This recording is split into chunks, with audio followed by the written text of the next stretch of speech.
después de hablar de todas esas 12 preguntas, nos va a quedar estudiado cardiopatía isquémica, ¿sí? Entonces, lo primerito.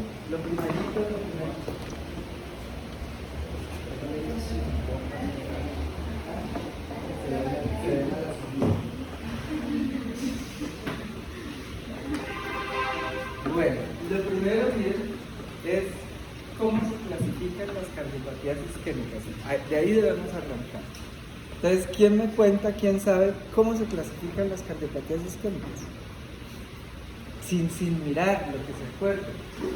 A veces yo les digo, todos lo tienen en el computador, en la tablet, y si alguien mira, dice la respuesta. Pero ¿cuánto de los que tienen en la tablet lo tienen? Entonces, hagamos el ejercicio, si no se acuerdan, no importa, lo vamos a aprender. Rodas Valle, no.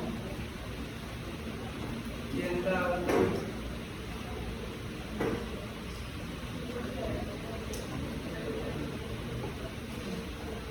Alguien que mire la clase, a ver si en la clase lo encuentra. ¿Quién les dio esa clase? ¿Nantile? Mire a una sola persona en la clase de izquierda, que es un cuerpo físico.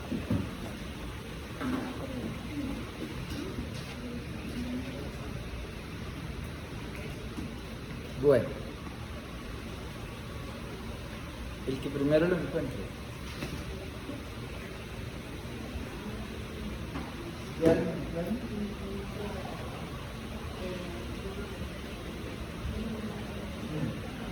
Entonces, bueno, no importa. Entonces, más bien, ¿ya?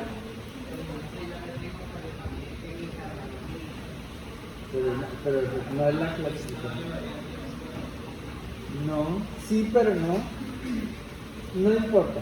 Bueno, entonces miren, las cardiopatías isquémicas se clasifican en dos grupos: agudas y crónicas. ¿Cuáles son? Miremos cuáles son las agudas, cuáles son las crónicas. Bueno, sigamos la secuencia de cada vez. Entonces se clasifican en cardiopatías isquémicas agudas y cardiopatías isquémicas crónicas. ¿Cuáles son las cardiopatías isquémicas agudas y qué las producen? ¿Alguien lo sabe así sin mirar? Una cardiopatía isquémica aguda. La más fácil, la más frecuente. Infarto del miocardio. Entonces, el infarto del miocardio hace parte de las cardiopatías isquémicas agudas. ¿Cuál otro? La angina inestable. ¿Cuál otra? La muerte súbita. Entonces, esas tres enfermedades son las cardiopatías isquémicas agudas. ¿Qué las produce? Entonces, ojo, las dos las producen una obstrucción del arco coronario de los dos grupos por una placa ateromatosa. Pero esto es una placa ateromatosa. Ustedes ya saben, ya aprendieron que es placa ateromatosa, que es un depósito en las paredes de las arterias de colesterol. ¿Sí? Entonces, las cardiopatías isquémicas agudas son el infarto del miocardio, la angina inestable y la muerte súbita. ¿Qué la produce? Una placa ateromatosa. Veamos las otras y ya nos devolvemos. La siguiente pregunta es... No es esa la siguiente pregunta. Bueno, entonces, si uno se pregunta cuáles son las cardiopatías isquémicas agudas, pues la siguiente pregunta es cuáles son las crónicas. Entonces, las cardiopatías isquémicas crónicas son la angina estable y la cardiopatía crónica propiamente dicha.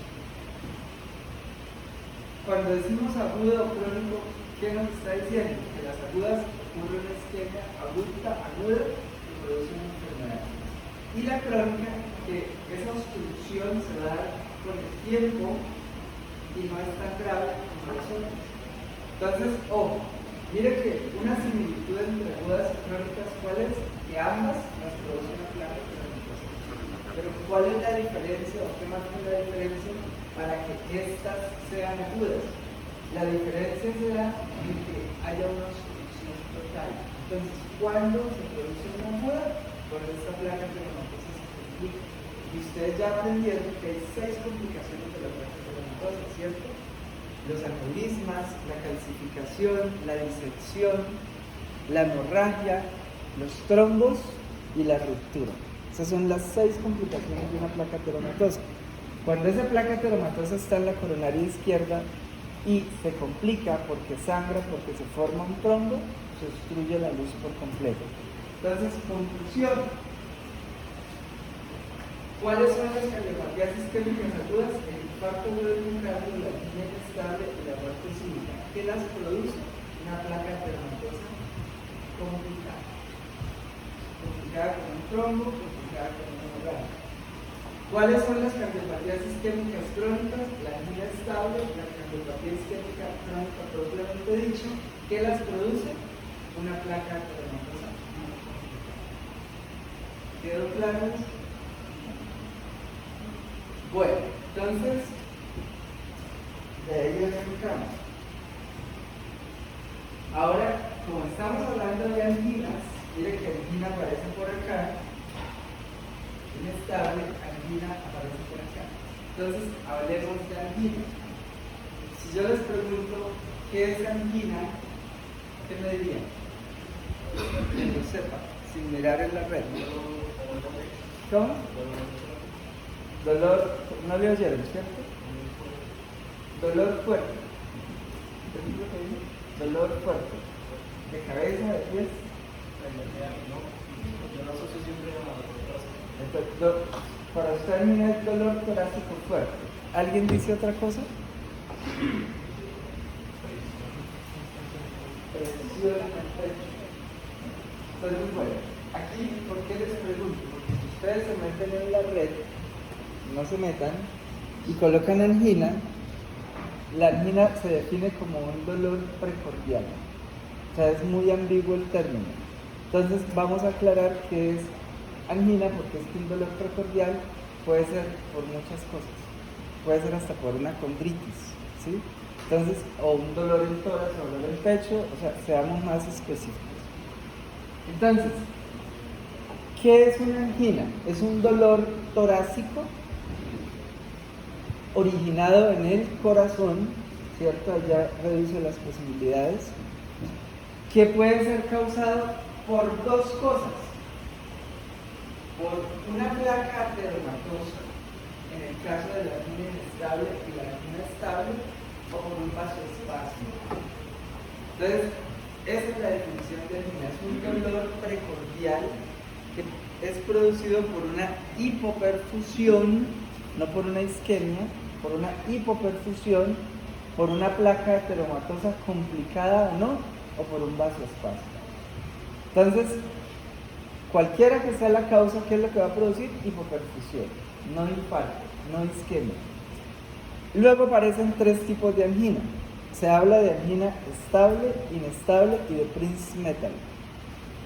Saquemos la menos frecuente, la de Prince-Metal. ¿Qué es? Es una hipoperfusión por un vasoespasmo, que puede ser causado por varias cosas. Entonces dejamos allá la de Prince-Metal y nos quedamos con estas 2, que estas 2 son las que uno más utiliza en medicina. Entonces, angina estable y inestable. Empecemos con la menos grave. ¿Qué es una angina estable? Es un dolor precordial, ¿cierto? Por una hipoperfusión cardíaca, que es causada por una placa ateromatosa no complicada y que causa dolor cuando la persona está en movimiento. O sea, la persona va caminando, siente el dolor, se sienta, reposa y pasa el dolor. Ese dolor debe durar menos de 20 minutos y ese dolor se da por una hipoperfusión, no por infarto. ¿Quedó claro? Cuando cogemos, y por supuesto que esa angina estable hace parte entonces de las cardiopatías isquémicas crónicas. ¿Qué es una angina inestable? Es más grave que la anterior. ¿Por qué? Porque bueno, ¿en qué se parece? Es un dolor precordial por una hipoperfusión cardíaca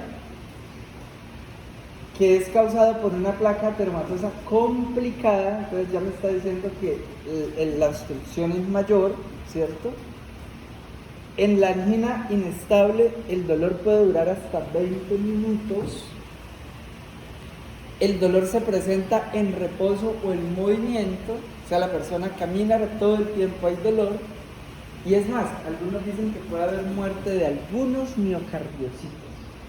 Entonces, eso es lo que se conoce en el argot popular cuando la gente dice, uy, le dio un preinfarto. Uno oye por ahí.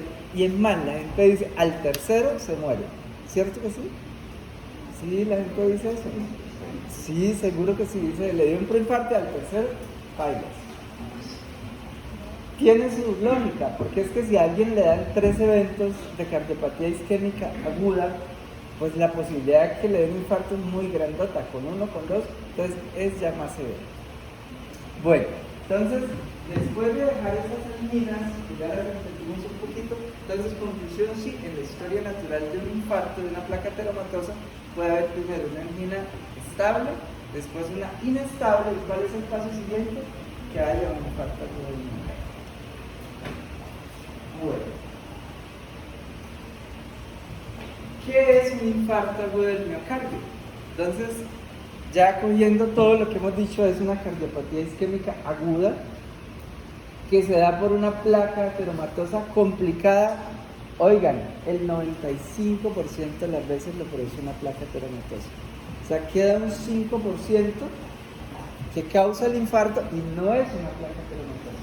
Entonces, siempre que vean o haya un paciente, una persona con infarto agudo del miocardio, piensen que el 95% de las causas es una placa ateromatosa complicada. Quedan 5% para las otras causas, un vasoespasmo, por ejemplo, alguien que no se consuma cocaína, está expuesto a un vasoespasmo. Otra cosa que pueda causar un infarto, una disección aórtica, esa que veíamos hace unos días, se diseca la aorta, se acerca al corazón y esa disección puede producir necrosis urinaria del corazón y ahí puede haber un infarto. Otra situación que ustedes ya conocen, rarísima. ¿Se acuerdan cuando vimos endocarditis infecciosa, las vegetaciones? Pues una vegetación se puede soltar, un trombo séptico, se puede ir por la coronaria y puede producir un infarto séptico. Rarísimo, pero se puede. Y de ahí lo que ustedes quieren. Entonces, el infarto agudo del miocardio es una cardiopatía isquémica aguda, causada al 95% por una placa ateromatosa complicada, que se caracteriza porque hay muerte de los miocardiocitos, ahí sí hay muerte de los miocardiocitos, necrosis, y que clínicamente, bueno, da una serie de manifestaciones clínicas que le permiten a uno pensar en infarto agudo del miocardio.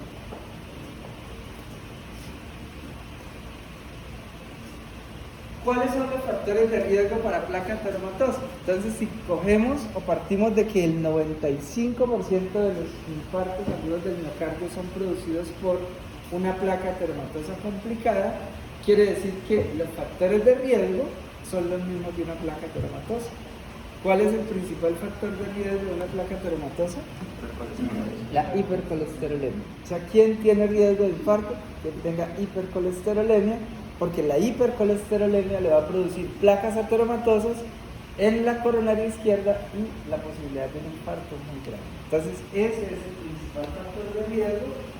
Y cuando veamos factores de riesgo, ya los quieran profundizar, pues miran la misma diapositiva de placa ateromatosa.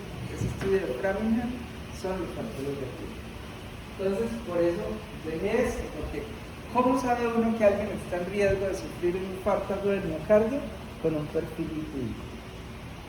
Lo que veíamos el día de placa ateromatosa, mirar el colesterol total, las lipoproteínas de baja densidad, las de alta densidad, el colesterol bajo, el colesterol bueno.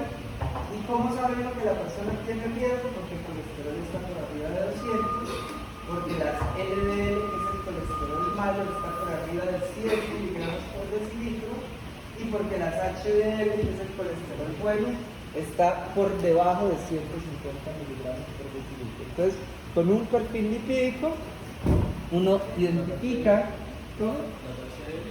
Las HDL del colesterol bueno con las proteínas de alta densidad. ¿Por qué es bueno? ¿Por qué? Porque son las que se encargan de ir allá a la plata, traer ese colesterol y llevarlo al hígado para que se metabolice.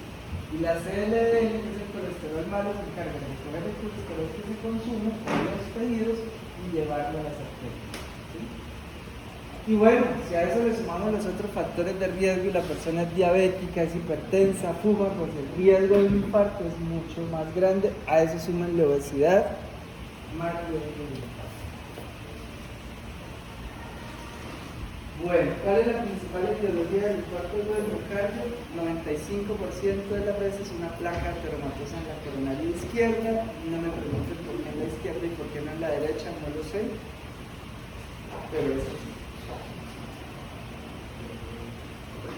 Bueno, ¿hasta aquí tienen alguna pregunta?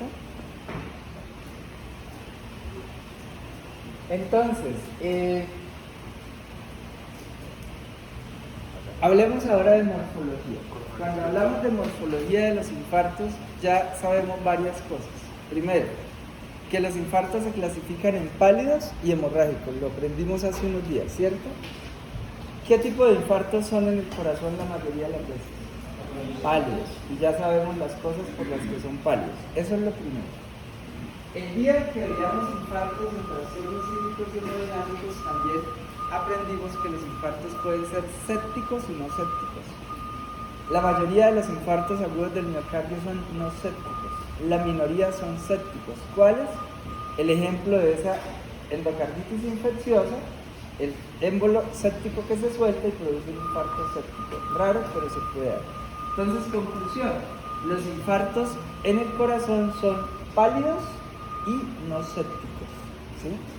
Pero también los infartos en el corazón se clasifican de acuerdo al compromiso del infarto. O sea, si son infartos subendocárdicos, si son murales, subendocárdicos, si comprometen solo el endocardio por debajito, murales si comprometen solo el miocardio, o transmurales si comprometen endocardio, miocardio y pericardio. Entonces, la mayoría de infartos en el corazón, según eso que acabo de decir, según el compromiso, ¿son de qué tipo? ¿Cómo? ¿Murales? ¿Transmurales? Son transmurales. La mayoría de los infartos agudos del miocardio son transmurales.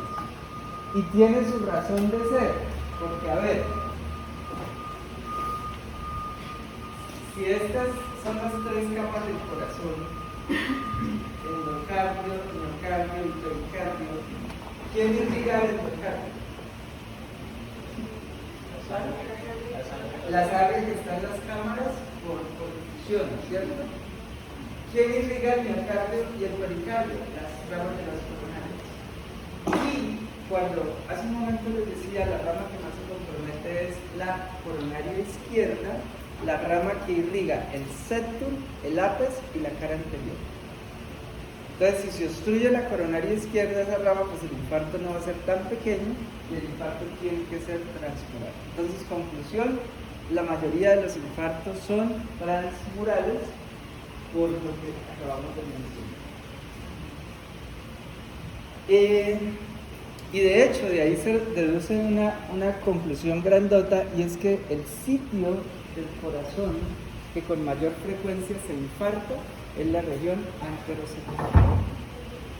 El sitio que con mayor frecuencia se infarta en el corazón es la región anteroseptal, y por supuesto que los infartos son de tipo transmurales. Bueno, ¿cómo se realiza el diagnóstico de un infarto agudo del miocardio? ¿Qué opinan de esto? ¿Qué han oído? ¿Qué han visto en televisión? De una, las troponinas, ¿cómo lo piensan? O sea, para pedir las troponinas tienen que haberlo pensado. Entonces, ¿cómo lo piensan? ¿Cómo saben que alguien tiene de pronto un infarto?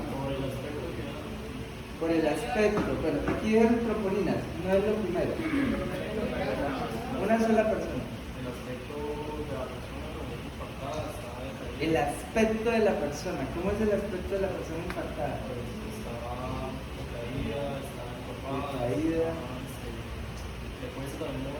Le cuesta moverse, de caída. Si alguien tiene una tusa, está de caída y le cuesta moverse. Esa persona no está pálida, suda frío. Pálida, sudorosa. Bueno, ya. Pero lo primerito que uno piensa para pensar es alguien que diga dolor acá. Dolor acá, porque si la persona dice dolor acá, puede ser, ojo. Espere. ¿Qué es lo primero? Dolor acá.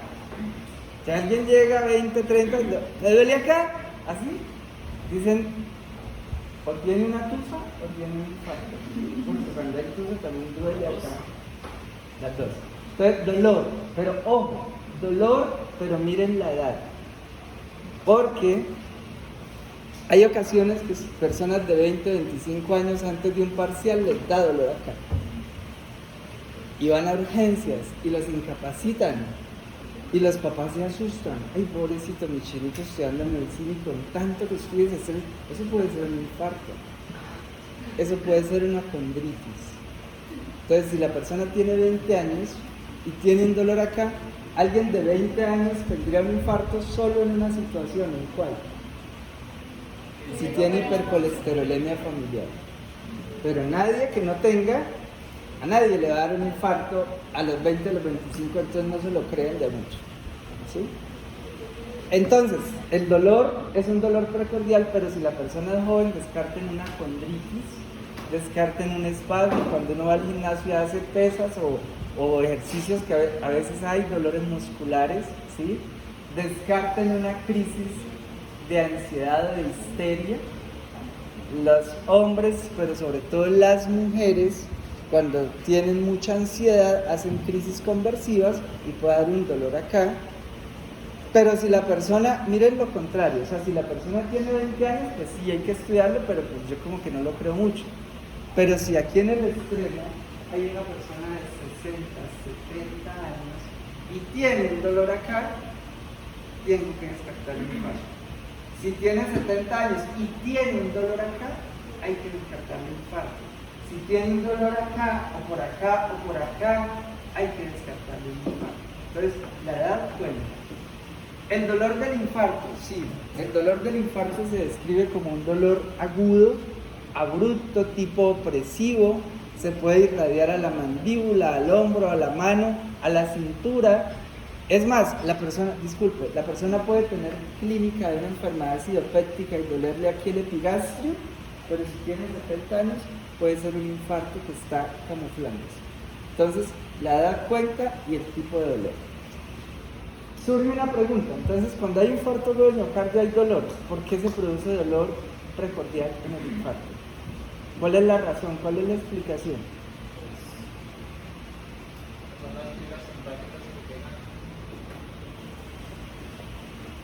Esa me sirve para la siguiente pregunta, guardia.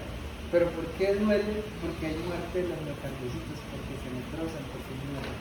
O sea, el dolor es por la muerte de los miocardiocitos. Pero cuando hay infarto se activa lo que mencionó acá Daniel, y es que la persona, usted ahorita mencionaba, cuando tiene un infarto llega con el dolor, llega con frialdad, llega con sudoración. Esa sudoración, esa frialdad, ¿qué la produce? Ahora sí, porque se activa, sí, entonces la clínica está dada por esas dos cosas, ¿sí? Entonces lo primerito para uno pensar en un infarto es la historia clínica. La historia clínica es cuántos años tiene la persona, 60. Hombre o mujer, hombre la mayoría de veces. ¿Qué antecedentes de importancia tiene? Uy, que tengo el colesterol alto y que soy hipertenso, dice la persona. Con eso y el dolor acá, hay que descartarle, hay que pensar en el infarto del miocardio. Entonces la clínica sirve, pero no todos los dolores precordiales son infartos. Entonces, ¿cuáles son los diagnósticos diferenciales? De aquí en adelante vamos a usar el término de diagnósticos diferenciales, o sea, cuando una enfermedad se parece a una y la remedia. Dolor precordial, infarto. Pero ¿qué otras cosas producen dolor precordial que no es infarto? Una condritis, una tusa, ¿cuál? Disección aórtica, sí señor. Aneurisma disecante de la aorta es un diagnóstico diferencial. Porque el dolor es agudo, es abrupto, es de un día para otro, señor. Una enfermedad acidopéptica simula un infarto. Una úlcera en el estómago hace parte de las enfermedades acidopépticas. Dicen por ahí 3 cosas duelen en la vida: un infarto agudo del miocardio, unos cálculos renales y la indiferencia. Eso dice. Hace una semana me decía que me llamaba y ahora pasa y ni me mira. Imagínense, ha pasado, ¿cierto? Pasa. ¿A alguien le ha pasado? ¿A nadie? Les va a pasar. Claro, a todo el mundo. Claro, sí. Perdón, lo que pasa es que algunos todavía no tienen novio, novia, no sé, pero unos años cuando les va a pasar, los van a echar, les va a doler, van a llorar, pero eso les va a hacer más fuerte.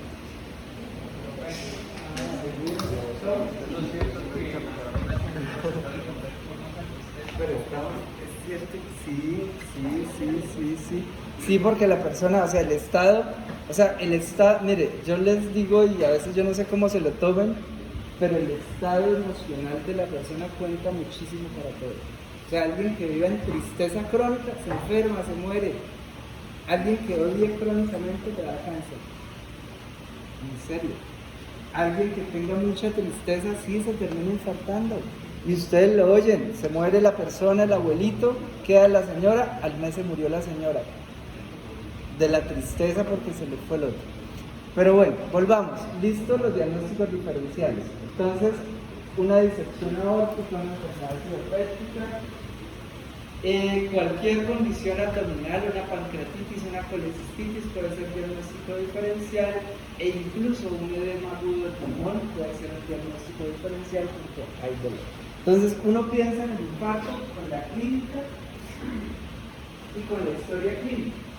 Las manifestaciones del infarto ya lo dijimos: dolor que se irradia, sensación de muerte, frialdad, bradicardia, hipotensión, etc. Y la persona llega, mejor dicho, casi que con cianosis. Uno lo hospitaliza y lo primero que hay que garantizarle es el ABCD. ¿Saben qué es eso?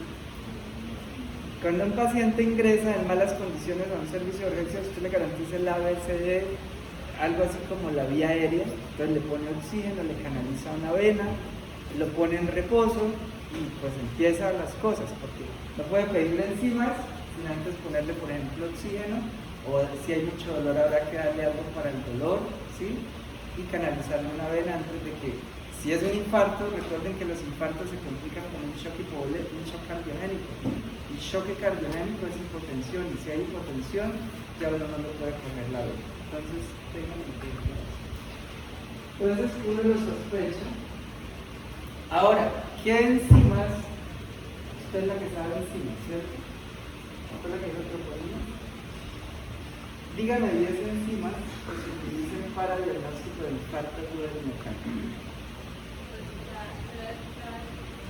Entonces va una, las troponinas. Le faltan de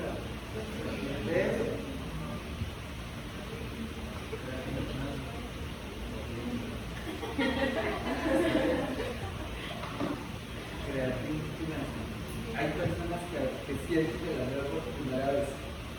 ¿Será porque no vienen?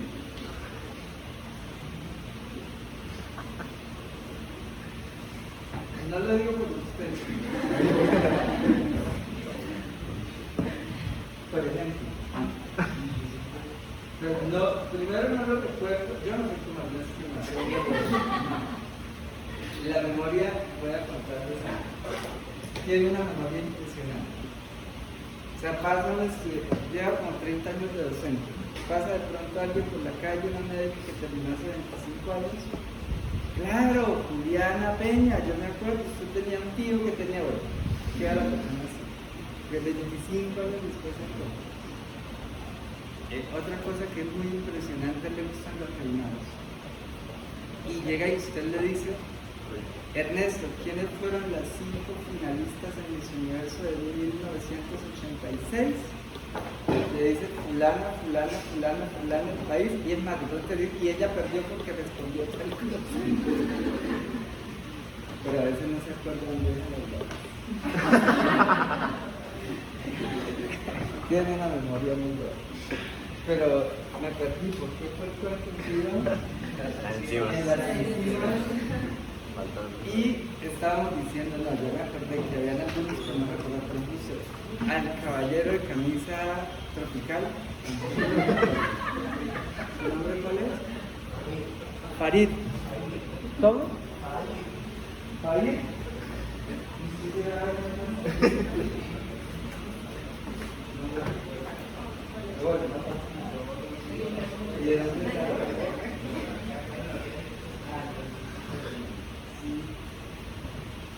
Bueno, las otras 9. Troponinas. Las troponinas, ojo, subrayenlas, coloquen las enzimas ideales, oiga, ideales para diagnóstico de infarto del miocardio son las troponinas. ¿Saben qué es algo ideal? El novio ideal, la novia ideal, no existe. Le toca poner la balanza y el que más tenga cosas buenas, con eso no puede.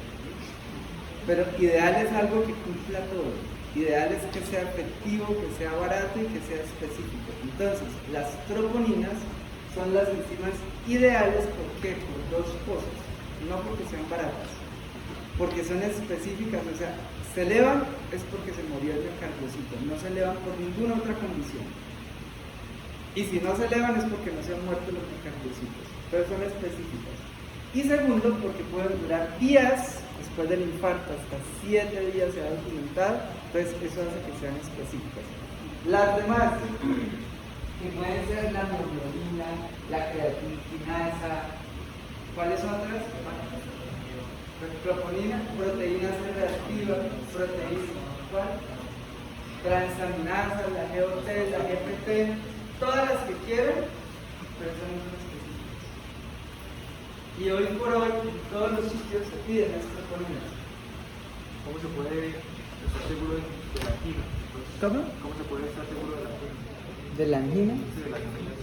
No entiendo. De que la persona tenga un problema en la trombo, en la... O sea, las troponinas se le ven solo cuando muere de infartocitos. La angina es por hipoperfusión, o sea, muy muerte. O sea, en las anginas usted no espere que se le eleven y no tienen por qué elevarse. ¿Cómo se puede confirmar que sea una angina? Porque, bueno, entonces, pero déjeme terminar. Vamos por partes.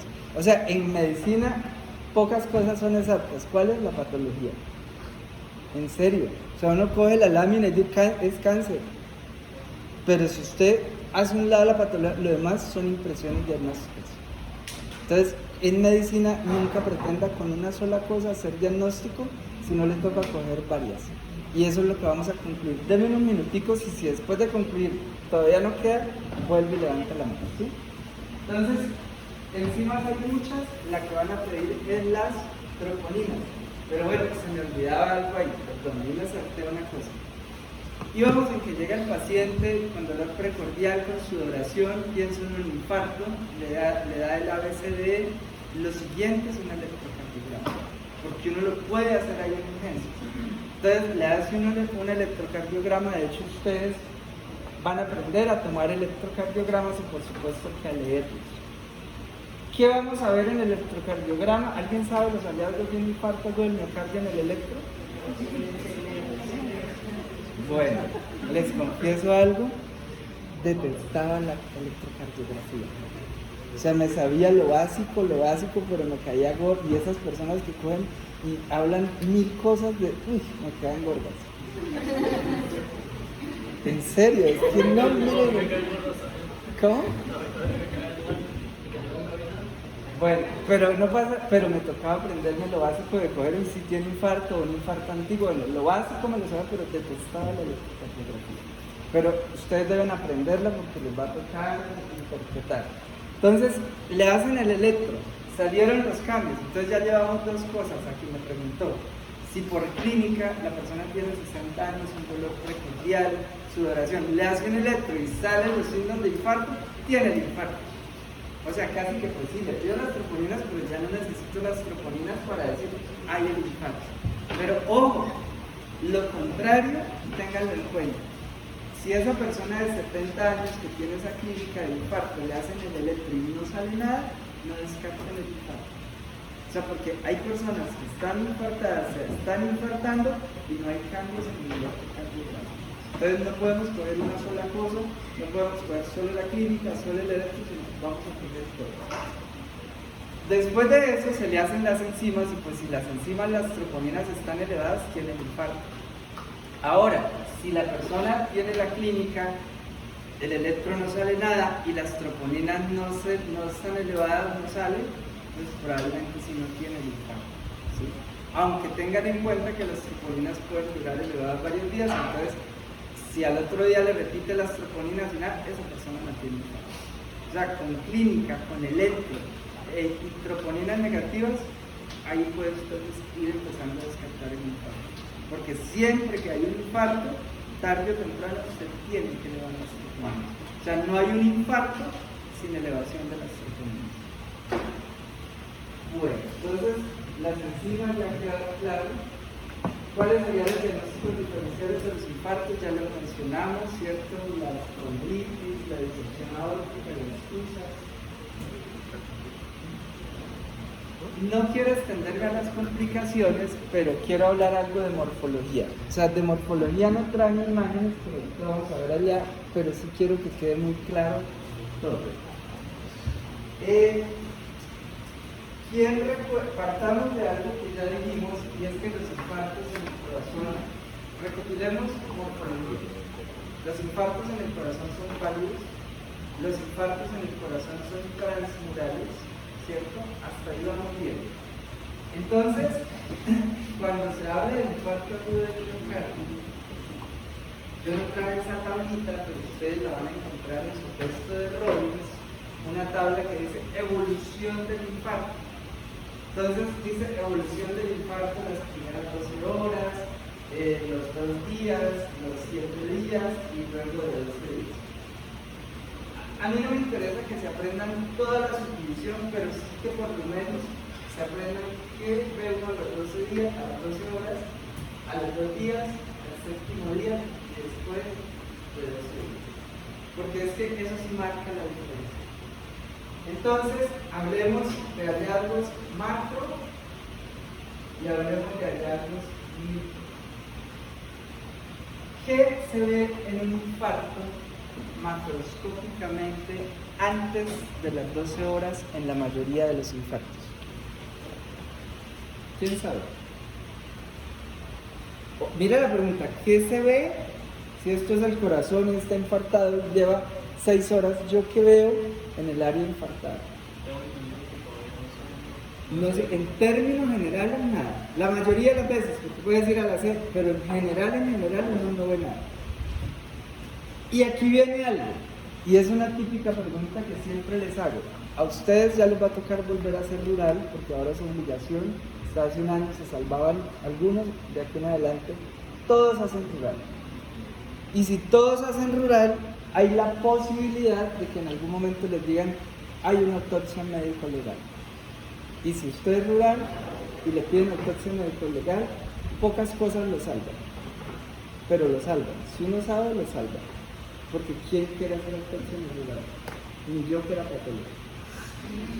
Yo quería ser patólogo. Hice rural les cuento la anécdota porque uno se acuerda de la anécdota, cortita. Hice rural en Piedecuesta. Y estando allá me pidieron hacer una autopsia legal de alguien que habían enterrado hace 2 meses.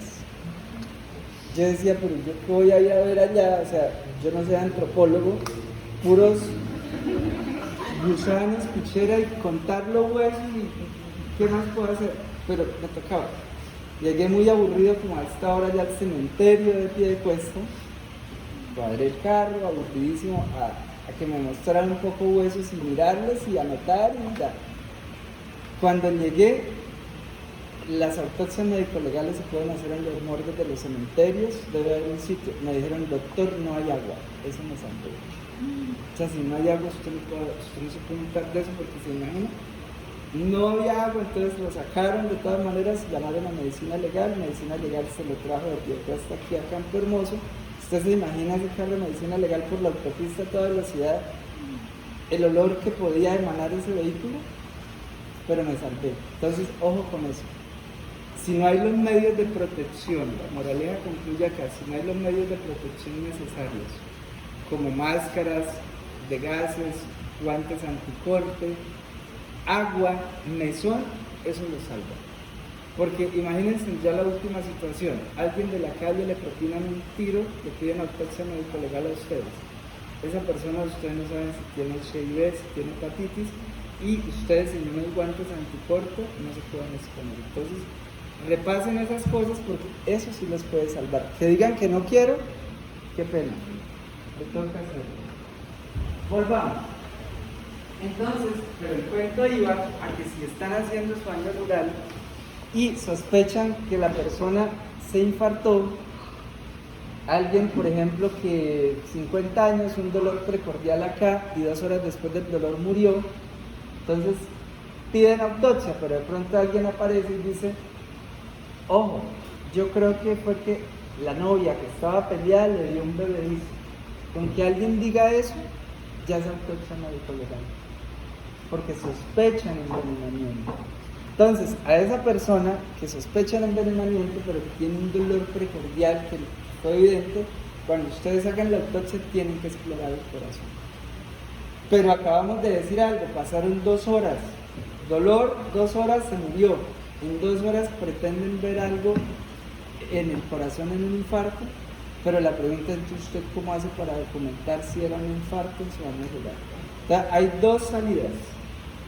La primera, la más fácil, si pasaron 2 horas y yo recuerdo que no puedo ver nada del infarto, menos echar el corte porque a la vista tampoco voy a ver, lo más fácil es coger el corazón, la coronaria izquierda y uno la secciona para encontrar el 95% de las causas del infarto, que es una placa que va a infarto. Entonces, si yo llego y secciono la coronaria izquierda y me encuentro ahí una placa, ahí está el diagnóstico. Era un infarto coronarial. Si no, existe otra salida. Si alguien me la dice, le pongo un 5 en un 15. ¿Qué otra cosa sirve en la autopsia allá en ese pueblo para yo documentar el infarto ahí en el sitio de la autopsia? ¿Alguien habló? O sea, la situación es, usted está de rural, le piden la autopsia, pero usted cree que es un infarto. Usted han pasado 2 horas, usted sabe por teoría que no va a haber nada ni macro ni micro, pero usted tiene que ingeniárselas para decir, eso no es infarto. La primera forma, explorando la coronaria izquierda y encontrando la placa, eso explicaría el infarto. Hay otra forma. Espere a ver si la va a decir Benito. Pues no suena tan descabellado, pero no. ¿Cómo? Inyectando líquido para ver la tendencia. ¿Cómo inventa? No, suena hasta lógico, pero no. No, hay una, y el libro de Robin lo no leen el libro.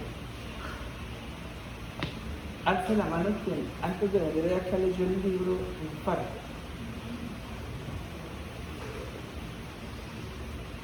¿Dónde están los de la UIS, estudiosos, genios?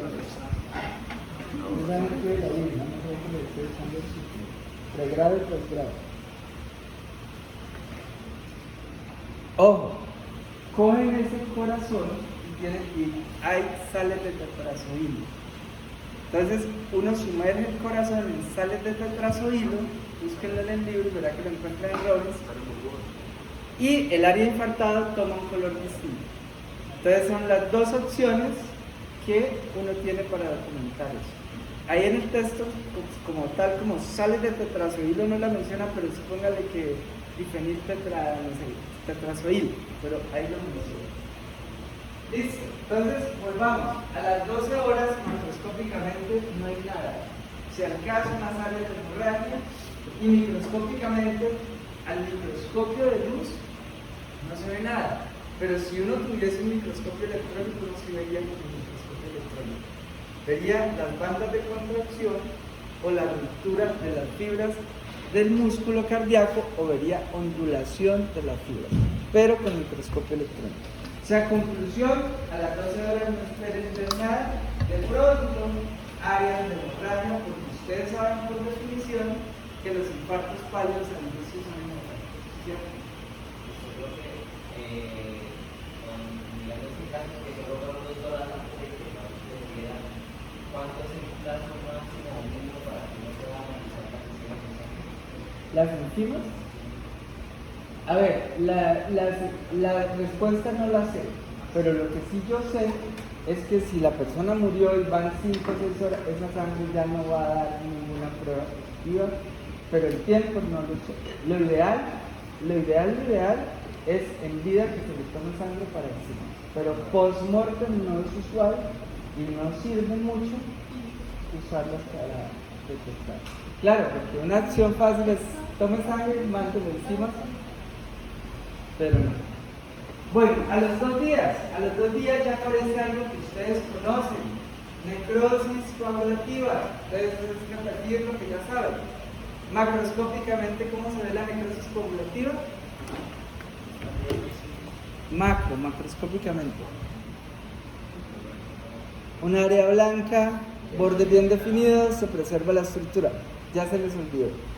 Como fue tema, es curioso, de pronto de esta manera así. Estudian para un previo, y en el previo lo presenta y es como si uno vaciara todo lo que sabe. Y empieza el otro, pero el primero ya bloqueó todo eso, porque ya se evaluó. No hagan eso. Macroscópicamente es lo típico, área blanca de bordes bien definidos y se preserva la estructura. Microscópicamente, porque ya saben, ahora sí Daniel, cardiolisis, eosinofilia en el citoplasma, se preserva la estructura. O sea, al segundo día es lo típico de la necrosis coagulativa. ¿Sí?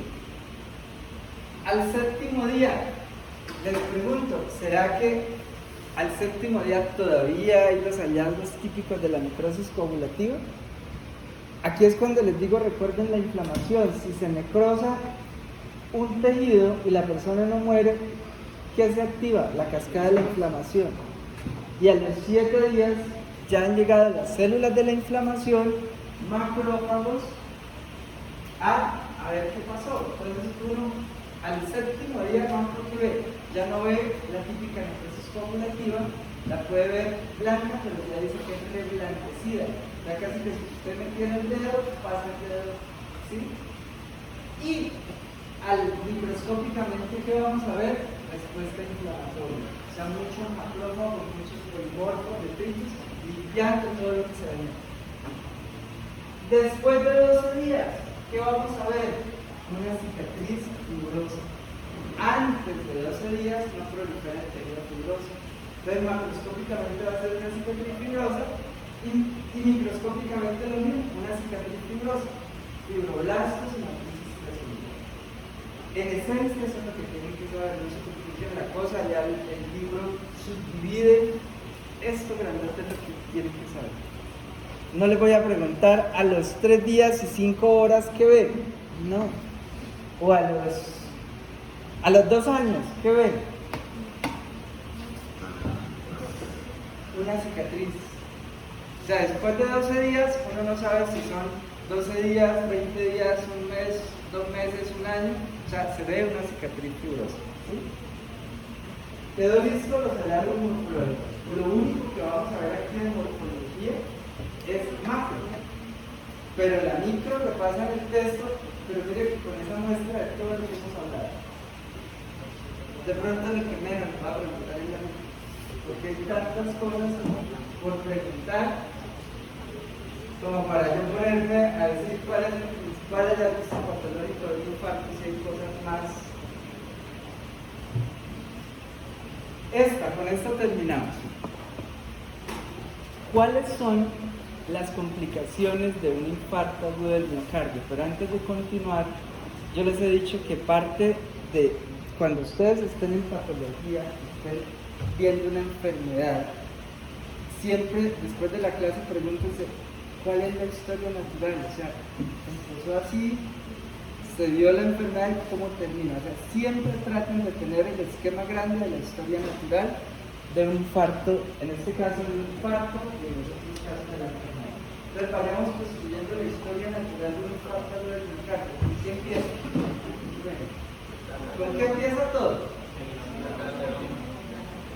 Pero, ¿con qué empieza todo? La placa, ¿con qué empieza? Colesterol. O sea, la persona tiene que tener hipercolesterolemia, si no, no empieza todo. Entonces, la hipercolesterolemia hace que le dé una placa ateromatosa, ¿dónde? En la coronaria izquierda. Esa placa ateromatosa puede durar ahí años, pero si no le pasa nada, no pasa nada. Entonces, esa placa ateromatosa se complica, da un infarto transmural anteroseptal, ahí vamos, ¿cierto? Pero después del infarto, ¿qué viene si la persona... O sea, ¿cómo se complica un infarto? ¿Cuáles son las complicaciones de un infarto agudo del miocardio? ¿Cómo? Aquí dicen un choque. Ponga el apellido, shock cardiogénico. Puede ser. Oigo más. ¿Cómo? Neuropatía isquémica. Puede ser. ¿Un derrame dónde? ¿Cerebral? Me dijeron, oí por ahí como chisme, disculpe, que no vieron pericarditis. Oí, no, que no se da. Entonces, un derrame en el contexto de un infarto es una pericarditis. Entonces, acá le hago la pregunta: ¿qué saben pericarditis? Bueno, si no les dan la clase, las estudian porque se las deben saber. Pericarditis hay agudas crónicas, hay serosas, fibrinosas, purulentas, mediastinopericarditis, crónicas, y entre las crónicas están las hemorrágicas, las acidificantes. O sea, estudien pericarditis. Entonces la pregunta es, ¿qué tipo de pericarditis se da en el infarto agudo del miocardio? No la saben, serosa. Recuerden que en la endocarditis en la fiebre reumática se da una pericarditis, pero sí saben, yo les conté allá una pericarditis. Ya, 2 pericarditis vimos en esa clase. La de pan y mantequilla, que es la fibrinosa, la pericarditis de la fiebre reumática, la pericarditis de la endocarditis infecciosa, que es purulenta, y en los infartos agudos del miocardio se da pericarditis serosa. Cuando una persona tiene infarto agudo del miocardio y pericarditis serosa, se llama síndrome de Dresden. Infarto agudo del miocardio y pericarditis serosa, síndrome de Dresden. Entonces puede haber una pericarditis serosa. ¿Qué otra complicación? ¿Qué? ¿De qué? ¿Cardíaca? Porque si usted me dice insuficiencia, puede ser cardíaca o valvular.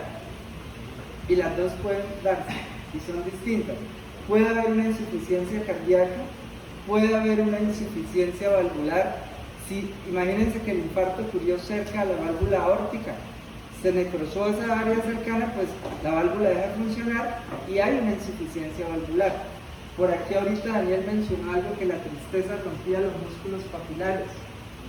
Entonces puede haber daño de los músculos papilares, puede haber daño de las cuerdas tendinosas, puede haber una perforación de la pared del ventrículo. Todas esas son complicaciones. Puede haber un aneurisma en la pared del ventrículo. Si el infarto fue en el lado izquierdo, puede haber un infarto en el lado derecho. Van a buscar 2 términos de tarea, que es extensión y expansión de un infarto. Y no traten de deducirla por la palabra porque no les sale. Busquen qué es extensión y qué es expansión de un infarto. Llevamos como 10 complicaciones. Otra complicación, problemas en la conducción, claro que sí. Una valvulopatía, bueno, ya la mencionamos ahorita cuando hablábamos de insuficiencia. Un edema agudo de pulmón también puede ser una complicación de una infarto agudo del miocardio. Pero no me han mencionado de lo que se muere la mayoría de las personas, o la complicación más frecuente de un infarto agudo del miocardio. Todas las que hemos mencionado son posibles, pero ¿cuál es la más frecuente? ¿De qué se muere la mayoría de personas? Ojo, y no vayan a decir cuál es la complicación de un infarto. La muerte, pues Sí, pero ¿qué mata a la persona? Tampoco vayan a decir paro cardíaco.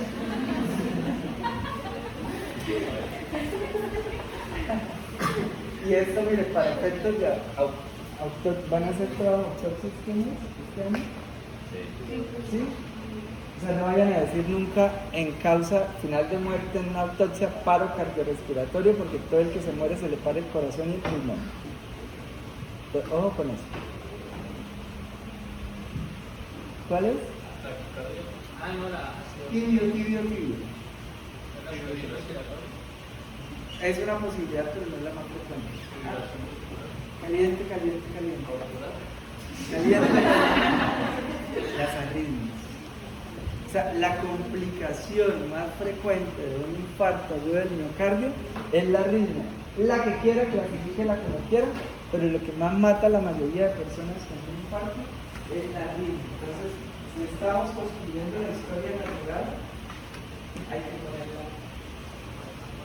Antes de continuar, quiero hacer diferencia entre, fíjense que estos son infartos transmurales, pero ahora imaginémonos el otro tipo de infarto que se da en el corazón, los infartos subarmiocardiales. O sea, esta es la historia natural de la mayoría de los infartos cardíacos. ¿Cuáles son la mayoría? El 95%. Pero hay infartos subarmiocardiales. ¿Alguien sabe cómo es la historia natural de un infarto subarmiocardio?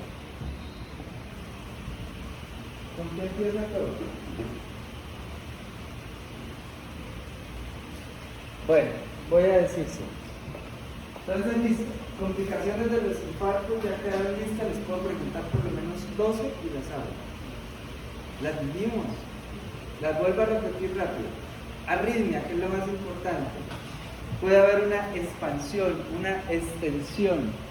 Puede haber una pericarditis, puede haber un edema agudo del pulmón, puede haber un aneurisma, puede haber una ruptura, puede haber un infarto del lado contrario, puede haber una disfunción de los músculos papilares, puede haber una disfunción de las cuerdas tendinosas, puede haber un problema valvular venoso. Y ya me cansé, pero de ahí para allá hay más. ¿Cuál es la más importante? La arritmia. Bueno, esto es lo que traía para repasar cardiopatía isquémica. Entonces, conclusión, para uno pensar en el infarto, diagnosticar infarto, use todo. O sea, use la clínica, los antecedentes, use el electro, use las enzimas, y después de usar todo eso, dice, ¿es o no es infarto? No use una sola cosa. ¿Las complicaciones se dan en alguna fase de los días que vimos? Seguiditas, o sea, se infartó y a los minutos se puede morir la persona. Pero ojo porque, a ver, suele pasar. Yo no sé, voy a asumir que ustedes se comportan como la mayoría de estudiantes, pero voy a explicarles algo. ¿Recuerdan cuando estábamos hablando de la autopsia médico-legal que iban 6 horas que uno metía el corazón en sales de corazoído? La gente a veces suele pensar y decir, oye, ¿por qué no el corazón en forma y espera 3 días? Eso no lo esperen porque la persona tiene que estar activa para que no vea la secuencia del infarto. ¿Sí? A veces está en frecuencia. Y ahora se me fue el tercer día. ¿Al qué tiempo? El cuadro que vimos allá en el tablero es cuando la persona no se complica y no se muere. O sea, es decir, se dio el infarto pequeñito, se resuelve y ya, en esa persona que hay la cicatriz fibrosa, pues no se complica porque si se complicara moriría. ¿Sí? ¿De qué depende eso? Del tamaño del infarto, del área infartada. Las iniciales estadísticas. Garabatos míos. La segunda, La de antes de arriba. si bien no le pongan, es cuestión de tener todos los sentidos. Yo voy hablando, entonces, todo empieza con una hipercolesterolemia. ¿Sí? Lo segundo es una placa ateromatosa en la coronaria izquierda, eso significa esas iniciales. Lo tercero es la placa que ya está en la coronaria izquierda se complica. ¿Por qué se complica? Con un trombo, con una hemorragia. Eso me da un infarto transmural o anteroseptal. Y luego viene la arritmia. Pero está pendiente cómo se dan los infartos endocárdicos, porque también los vemos en ocasiones. Entonces, para que se den la mayoría de los infartos endocárdicos, la persona tiene hipertensión arterial crónica. ¿Qué le pasa a alguien en el corazón cuando tiene hipertensión arterial crónica? Ustedes ya lo saben. Hipertrofia ventricular. Ahora sí ya hablemos completo. La primera semana hipertrofia cardíaca. Aquí ya no. Hipertrofia ventricular izquierda concéntrica. Aumenta el espesor de la pared del ventrículo izquierdo y disminuye la noche. La persona cuando tiene esto puede durar hasta 20-30 años y el corazón le funciona bien. O sea, 20-15 años con su hipertrofia, controla su presión y todo bien. Pero llega un momento en que el corazón se cansa de esa hipertrofia y empieza a enlazarse. Entonces viene una hipertrofia ventricular izquierda excéntrica. Ya el corazón cansado de tanto hipertrofiarse, empiezas a dilatarse. Y ese corazón cansado, en un momento de la contracción, es que origina el infarto cerebral. Entonces miren cómo es la historia natural. La mayoría de los infartos son endocárdiacos, que es bien distinta a la mayoría de los infartos transitarios. Entonces la persona, en ese momento de la contracción, hay una isquemia en el miocardio, da el infarto, ¿y de qué se muere? De la arritmia. Bueno, pasemos por favor ahora a ver unos corazones. En esos corazones vamos a buscar, o mejor